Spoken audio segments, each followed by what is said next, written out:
Tennessee Republican Marsha Blackburn. Senator, welcome back. Thank you.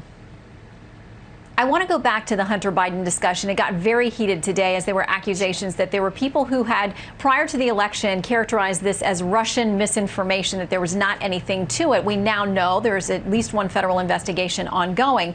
Here's what Senator Lindsey Graham, chair of the Judiciary Committee, said today about a potential special counsel.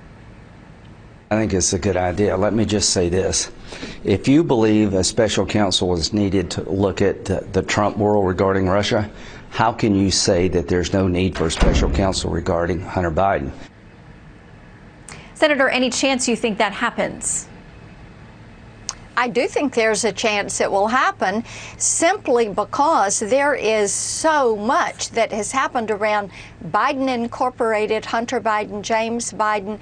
We're finding out, yes, indeed, the New York Post story, everything they had in that piece was accurate. The comments made by the man that owned the Mac shop, he was accurate. And of course, you have big media, big tech in cahoots with the Biden campaign and the Democrat National Committee, and they hid all of this. And when there has been an FBI investigation going on for 2 years, Shannon, it is imperative that we have a special counsel to carry this forward so we know exactly what the Bidens have done, not only with the Chinese, but also with the Ukrainians. Let's figure out what their participation with foreign governments is going to be, but especially with the Chinese, when you look at the fact of everything that is coming out, whether it's Swalwell or Dianne Feinstein or John Ossoff, who's running in Georgia against David Perdue, they are all involved with the communist Chinese.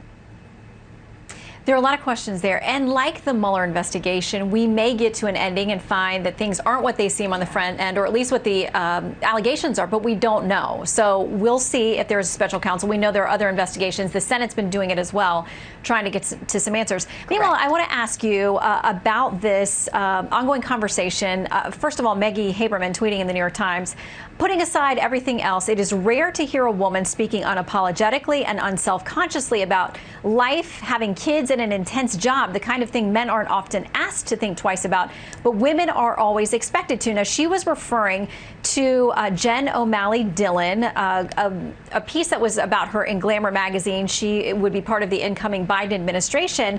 A lot of folks pushing back, saying, did you not remember Kayleigh McEnany, Sarah Huckabee Sanders, Kellyanne Conway, Nikki Haley? I mean, there are a lot of women out there. I know you've talked about this in the past, but do you think the media realizes that they're glossing over people, that they can't recognize anything that would be a positive, like a working mother on the front lines of very high positions within the Trump administration? Or do you think they do it purposely? I mean, is this just an omission by them? By listen. mistake? They do it purposely and intentionally because they do it repeatedly. And the left will say, look, if you are not going to submit to the agenda we have for women, then you're not somebody we want to hear from. You can't be a part of the clique or the team. And what the left will do is to elevate and glorify women on the left, and the media does this, as such as what you're talking about with the article now. And what they will do is to diminish and demean women that are conservative, that are pro-life and pro-family and pro-religion and pro-business.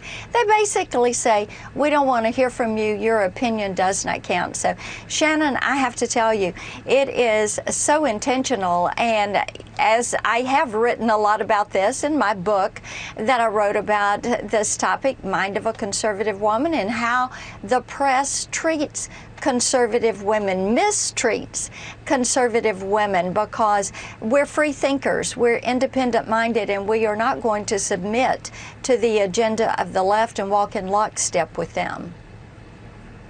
Well, I'm a big fan of women supporting each other through motherhood, through working, through whatever it is, that we would cheer for each other's successes regardless of political ideology, and hopefully we can do more of that. Senator, great to have you with us. Thanks so much for your time. Good to be with you. Thank you.